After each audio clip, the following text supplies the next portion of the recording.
พี่น้องทีมงานมาริโอโจกCEO ผู้ดังคีเอเตอร์ผู้ดังชื่อเสียงโด่งดังโอ้ยผู้ติดตามหลายล้านคนนี่กระไรพี่น้องเอ๋ยแล้วออกเพลง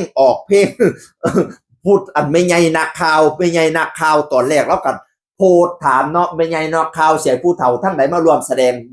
อันวิดีโอมิวสิกนั่นเนี่ยนำเสนอมาบัดนี้แล้วก็ได้ซื้อเรียบร้อยไปรวบรวมคีเอเตอร์ผู้เฒ่าผู้ดังๆทางภาคอีสานมาแสดงน้ำกันกับไม่ใหญ่หยือกับแม่เล่าไม่ใหญ่หยือคุณเพ่นสีน่ะแม่ดังดิอันนี้ก็ได้เล่นคลิปกับแม่เล่าถ่ายคลิปอย่างโอ้ยยอดวิวแตกล้านแตกดังโปแล้วก็ไม่ใหญ่โสวัดคู่กันกับบิ๊กกี้สีนันวันสั้นเราบันเทิงศิลป์นี่แม่นี่ก็ดังดิแล้วปิดสิเป็นแบบไทยบ้านก็เป็นผู้เฒ่างงเนี่ยโอ้ยอันนี้ก็ยอมรับบิ๊กกี้พาเราถ่ายคลิปได้สุดยอดพอแล้วกันสิลงหน้าลงหลังงงเนี่ยนะแต่ทายออกมาแล้วเป็นตาฮักดูดีพี่น้องเอ๋ยไม่ใช่โสวัดไม่ใช่หยือกับแม่เล่าแล้วก็ผู้เฒ่าอีกผู้หนึ่งโอ้ยขออนุญาตบาดคำนั้นกระดังเพราะปันกัน แต่ว่าผู้ขาเลื่อมซื้อเล่าพี่น้องมาแสดงน้ำกันพี่น้องใน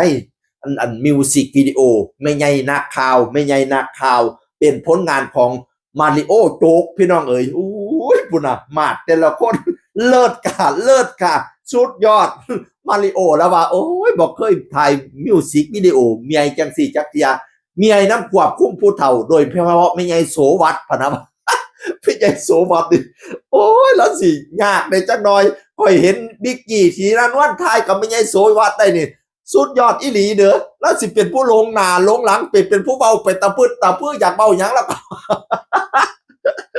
มาริโอโจกกันเลยว่าคุ้มยากที่สุดนั่นไม่ใช่โสวัดปะนะว่า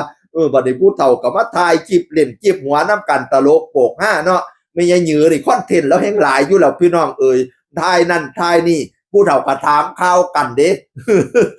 ถามข่าวเลี้ยงผัวไม่ใช่โสวัดได้ผัวทั้งหมด7 คนปะนะว่าเป็นสาว2เด้อแต่ได้ผัวต้อง7 คนผู้แรกนั่นได้ค่าดองเท่าไหร่แล้วก็ละวานั่นน่ะเรา2 ขวดกับไก่3 โตพะนะว่านั่นน่ะแล้วเมย์ของแม่ยายเหยือนี่ได้ค่าดอง600ได้ค่าดอง600ทั้งเจ้าสาวในคางัวเลี้ยง3 โตพะนะผู้เฒ่าเว้ากันพี่น้องมวนซืนเป็นตาหนายบิ๊กกี้สีนานวลเป็นคนพาแม่ยายโสวัดมาโอ้ดูแลดีจังเด้อบิ๊กกี้สีนานวลก็ได้พี่น้องเอ่ยทุกเจ้าเข้าไปเบิ่งขนาดมิวสิกวิดีโอบ่ท่านออกเที่ยเขาเจ้าก็ไม่คลิปนั่นคลิปนี่ให้เบิ่งโอ้ยตลกโปกห้ามวนซืนเป็นตาหนายเข้าไปเบิ่งของบิ๊กกี้สีนานวลก็ได้เข้าไปเบิ่งของอีแม่เพ่นสีแม่ยายเหยือก็ได้เข้าไปเบิ่งโอ้ยมาริโอนี่บ่ลงหลายปานใดเที่ยพี่น้องเอ่ยนั่นล่ะ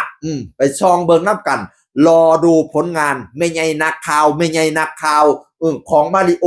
โจกพี่น้องเอ๋ยว่าสิมวนซื่นขนาดใดรอติดตามก็แล้วกันเสียงคือคนเก่าเว้าสู่ฟังสวัสดีครับ